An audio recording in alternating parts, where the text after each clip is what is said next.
Good morning and welcome to the Core Connection. I'm Mira Rubin here with you on Enlightened World Network. And today's topic is seeing the unseen.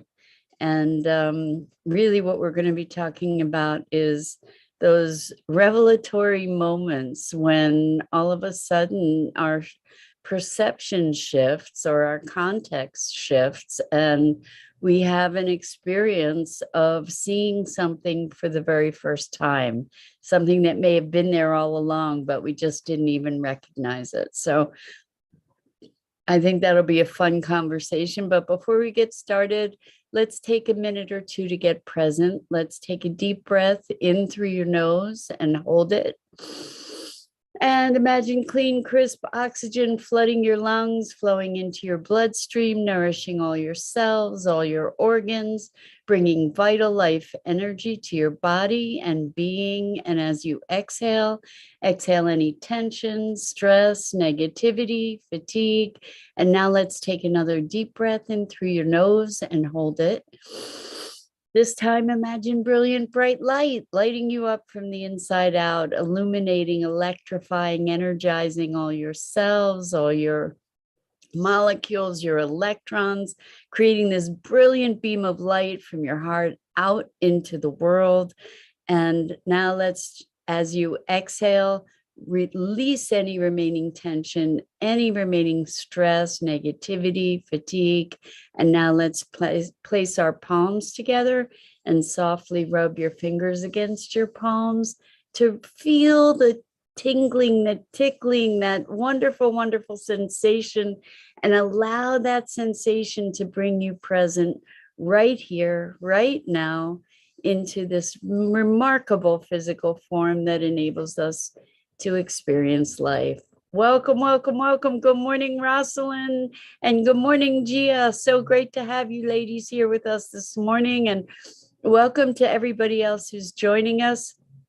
Today, we're talking about seeing the unseen. And this conversation is coming about because the other day I had such a shift of awareness or shift of perception that just was so remarkable that it startled me. Good morning, Kimberly. So good to have you here with us. So I have this bedspread that I have had for years. And I was sitting in my bedroom the other day and I looked at the bedspread and I saw it maybe for the first time, where I saw the richness of color in it. I saw the richness of pattern in it. Now, I've had this thing for years, and never have I been so drawn into it, into the experience of it, and the delight of its true beauty. I mean, it is a beautiful thing. It was given to me by a friend who no longer wanted it, and it's really, really beautiful. And I never saw how beautiful it was until the other day. I mean, I think I thought it was pretty, but I never really experienced the beauty of it. And it shocked me to recognize that here I've had this thing for forever and never saw it. And so I thought, what an interesting thing to be looking at, how we are living in our environments and are often oblivious to what, to our surroundings, and not just our surroundings, but it made me wonder, well, what else am I not noticing? What else has been there all along that I never recognized? And I think that this is, what else am I not seeing? I think it's a great question for us to start cultivating a deeper awareness, to be asking, what would it be like to see what I'm not seeing? What am I not seeing? And this is, this can exist on all different levels, right? It can exist on levels of conflict with other people, right? It's like, okay, so here's this conflict. What am I not seeing in this interaction, in this relationship? What am I not seeing? What else is available to be revealed to me that would broaden my perception and my awareness? We can look at it, we can look at ourselves and our own internal dynamics to get greater clarity about our reactions to things. Like if we get triggered, sometimes when we get triggered, we get in this loop, and it is like the hamster wheel where we're just going round and round and round. And maybe one way to get us out of the loop is to say, what else might I see about this? What else? Or, for those of us who aren't as visually oriented, what am I not hearing? Or what am I not sensing that I could potentially be sensing that would offer greater understanding or greater balance, greater compassion, greater connection through this circumstance. So I don't know if you guys have ever had that kind of experience. It's just so interesting where there's this shift of awareness that then changes the context for everything. And I'm reminded of a situation with Maggie. For those of you who don't know Maggie, she was this marvelous little spirit in the form of a green cheek conure that I was blessed to have be part of my life for a little less than a year. But Maggie was a terror. And she was such a big personality, but one of the she ate everything. So one of the things that she was committed to eating was this plant that I love, which is a night blooming cereus. It's this crazy wild plant. Anyway, Maggie would eat it, and it was in the windowsill, and she would just chomp on this plant, and I would chase her away and try and get her to leave the plant alone. She wouldn't leave the plant alone. And I was just perplexed by how to stop Maggie from eating the plant. And, we've been talking about perspectives this week, and talking about how shift of perspective shifts a whole incredible experience. And so instead of focusing on trying to get Maggie not to eat the plant, when I shifted my focus on how can I protect the plant, all of a sudden I realized that there were curtains there. They're sheer curtains in front of the plant, draped and tied up, but that if I let the curtain down, it would cover the plant. I would still get the sunlight, and the plant would be protected. And it was that shift of perspective that enabled me to see a possibility that had been there all along that I just hadn't even noticed. So that's what I'm talking about, how seeing the unseen, moving into the realm of possibility. We've talked this week about the problem with problem solving and moving from problem to possibility. And that's really what we're talking about here too, is this opening of our eyes. It's like the veil is lifted. So Rosalind says, just being here and aware requires allowing with no objective.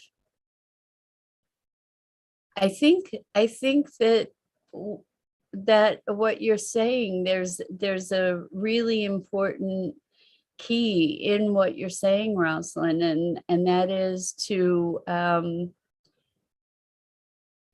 bring ourselves to presence. Rosalind says, Maggie Poo, I love you. I do too. I do too. I talk to her every day. She's very, very present for me. Yeah. Anyway, so allowing with no objective is I'm interpreting as presence. And when we are able to be present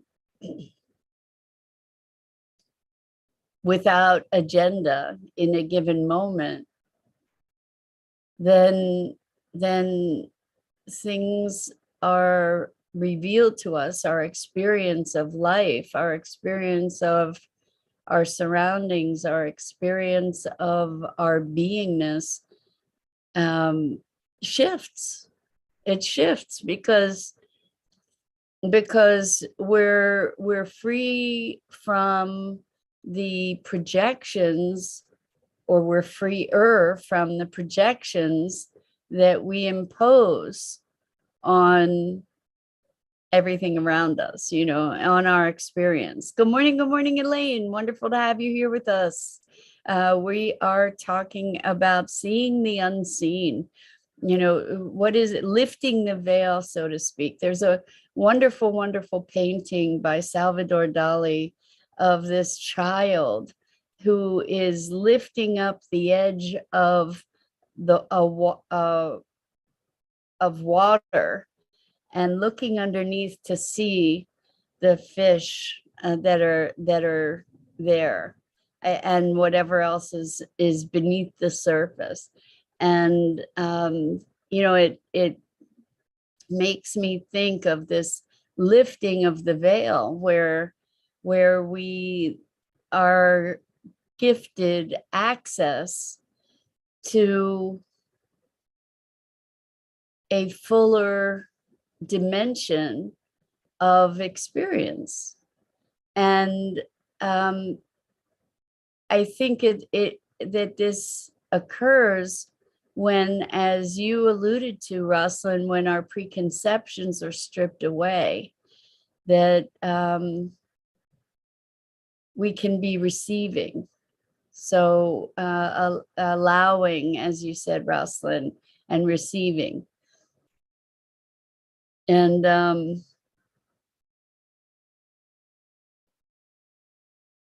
in that state, we talked earlier this week also about the full cup, and how there's no ability to receive when there's a full cup. And there's, in this place of receiving, in this place of presence, there is sort of a childlike innocence and openness to the newness of things, the wonder of things. And I just I find it fascinating. It was almost, I can say it was not almost, it was an altered state for me to be seeing this beauty that was right there all the time, right in front of me, that I hadn't previously recognized. And the intricacy of the pattern and the colors. This is in a bedspread that I've had for years. All of a sudden I was sitting and I was looking, and it was shocking to be able to see this with a whole new appreciation. Kimberly says, I've been with my husband for 20 years and I lost appreciation for him just a few months ago. The veil was lifted and saw the beauty in our love and how wonderful he truly is. This is such a beautiful thing to hear, Kimberly. Wow, that's amazing. And yes, so the things that are constants in our environment, we learn to take for granted, right? We stop seeing the things that are right there. And I'm not just talking about material things, but but emotional things, uh, um, relational things. Uh, we stop seeing the things that are there because they are persistent, because they are constant. And in fact, even with this bedspread, I can say that it may be because for a moment, welcome, Sophia. So good to have you here with us. It may be that, I had sent it to get cleaned. I sent it to the cleaners and I got it back. I had it back for a couple weeks at least, but maybe it was that it had not been there for a little while and that it was back that enabled me to have this appreciation for it. I don't know, but it was an altered state. It was an altered experience of awareness that was very dramatic and delightful. And so I wonder, because there was this receptivity, this ability in that moment to really allow the richness of the perception. Years ago, I read a book by Aldous Huxley,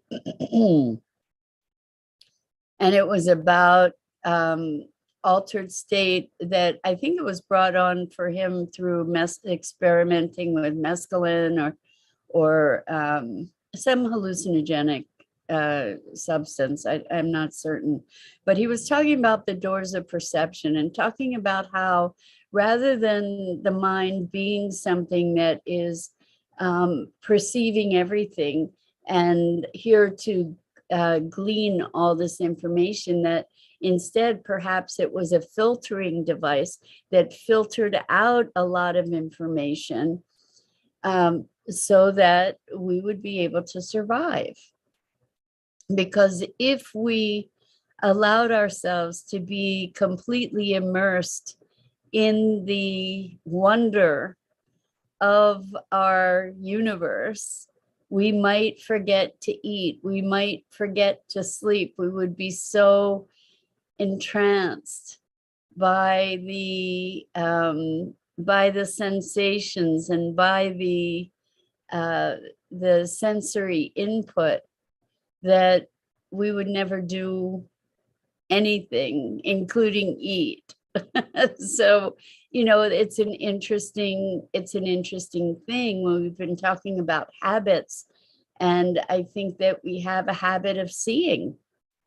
We have a habit of not seeing, actually, is more the truth of it, I believe. So Elaine says, the veil is thinning now, all are awakening in our own way. All is a gift to shift the human experience, to let go of the past and or future and truly be present and open to change, moving beyond the conditioned mind.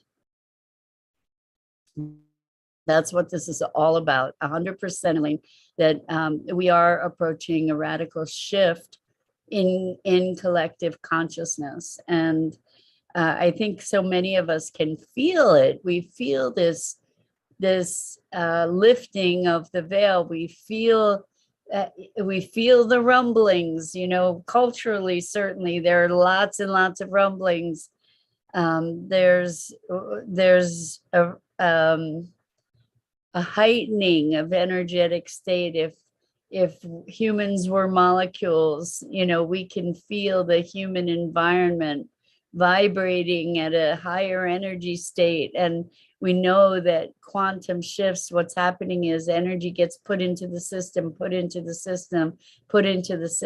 then all of a sudden, boom, there's a quantum shift. And it certainly feels like that's what's occurring. And we see it in terms of disruption, and we see it in terms of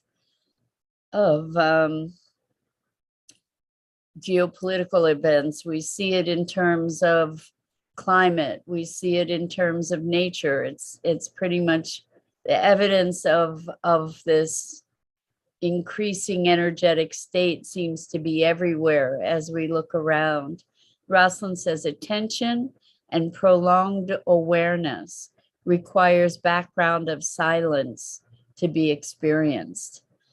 And interesting, Rosalind, that you say that way, because our world is getting noisier and noisier. I mean, there are studies about the impact of noise pollution on our well-being, our physical, mental, emotional, and spiritual well-being that indicate that it can be exceedingly damaging physiologically, noise pollution. And so taking moments of silence to silence ourselves in a deliberate and conscious way is all that much more important for our well-being, for sure. So Elaine says, we always survive, we always do. We now have an opportunity to move beyond survival and truly be aliveness in the now. So, it's interesting to think about always, because always is still contextually based in our own experience, right? And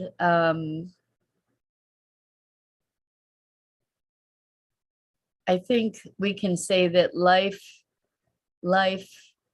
persists, and it may not persist in the forms that we recognize as living, but if we look at the cosmos, it's a living system. And the definition there of living is emergence. So I recently, I was listening to a talk where someone said that the definition of life is life is emergent. In other words, there's some kind of something evolving and growing and changing, and that is a living system. It's emergent. It's constantly becoming. And I thought that was just such a magnificent, perfect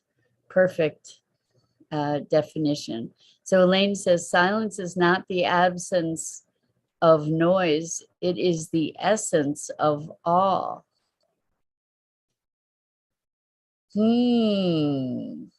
I like that, Elaine. This is like a koan.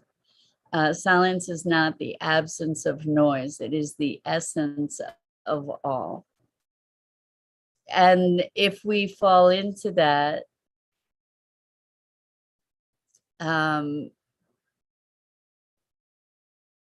if we fall into that essence of all, I believe that it's not so that's where we find our inner silence, and from that space, I totally get it. It has nothing to do with noise. It has to do with this presence, this alignment, and falling into the essence. And also in that place, it is also all sound and no sound. I had an experience once where I fell into this space of consciousness where there was a roar, just this incredible, profound roaring sound, and it felt like it was all the sounds of the universe, all the and I see that on the other side of that is the nothingness, the no sound, all sound, no sound. I don't know if that's making sense, but it was a profound experience. And in some it was overwhelming. It was an overwhelming experience to have that awareness that it felt like all the sounds in the universe all at once, the sound of the universe. And it wasn't the harmony of the spheres, I can tell you that. It was just a huge, overwhelming tidal wave of sound and the energy of that sound. So Elaine says, if you remember a past life, even one, you've been around a while, with a laughy face, tears of laughter. Elaine says, life itself is indescribable. There are no words. Well, certainly when we get to the essence of things, that's where we recognize the limitations of our language, for sure. Rosalind says, seeing the unseen for me occurred when listening to music. I never really paid attention to the words until recently. I picked songs that I liked the melody of sometimes. The experience is like listening to a song with more depth. I love that, Rosalind. So, seeing the unseen in your case, it was a hearing the unheard, right? Like hearing something for the first time. We might have music, we might sing songs even, and then all of a sudden there's a moment when we hear it for the first time, and it's a whole, or we hear it differently, we hear it newly for the first time with a whole new depth and dimension to it. It's really quite a remarkable experience to have that kind of revelatory moment, to be recognizing something that has been there all along, but we're just coming into a new awareness about it. It's remarkable. And Elaine says, there's only knowing from within. Beliefs come and go for me. That is of the conditioned mind. I agree. Beliefs, it's so interesting. Years and years ago, I believed that beliefs were fixed, like these are my beliefs. And then with age and experience came the awareness that, beliefs change. And in fact, that's a big part of my core connection work, is working with shifting beliefs to find beliefs that empower us. So indeed, beliefs are tools, and they are a function of our conditioned mind, and our it's interesting because it's a chicken and egg thing. We perceive things based on our beliefs, and we believe things based on our perceptions. People say seeing is believing. Well, maybe not. Maybe not. Maybe, it doesn't necessarily connect to truth. Good morning, Dido. So good to have you here with us. And Kimberly says, replying to Rosalind, listen to the Moody Blues very first album. So I'm guessing that there are wonderful, wonderful things to hear. I think, it's kind of too also tasting things. How about tasting things for the very first time, or tasting something new, something that you've had and consumed in the past a multitude of times, and then actually being present to tasting it in a whole new way. Sometimes when, what came to mind is wine tasting, when we have a better awareness, when we are schooled in something, then we are able to perceive elements of it that we might not have been prior able to perceive. So, when we talk about the flavors of a wine, for instance, when we identify certain elements, then we might awaken our taste to it because we've awakened our awareness to that possibility. It's just the world of senses is something that we can expand and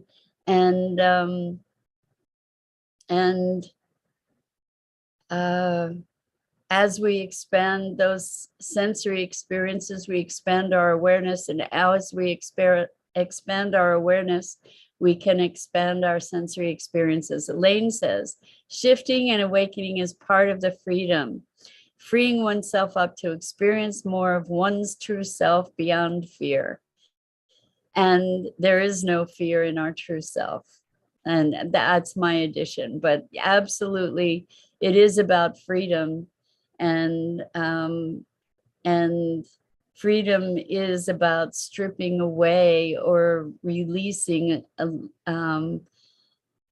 the hold that our beliefs and our preconceptions have for us. So thank you all. Thank you all. This is as usual, so wonderful to be having this engagement with you guys. I so appreciate you and your contributions and your perspectives. And that's it for this morning. I'm Mira Rubin. This is the Core Connection. I go live here on the Enlightened World Network Facebook page each weekday morning at 9 a.m. Eastern. And I invite you to check out the other awesome programming on EWN One with the Earth, Enlightened World Living, and of course, the Enlightened World Network Facebook page. Thank you, thank you, thank you. And I look forward to seeing you again here really, really soon.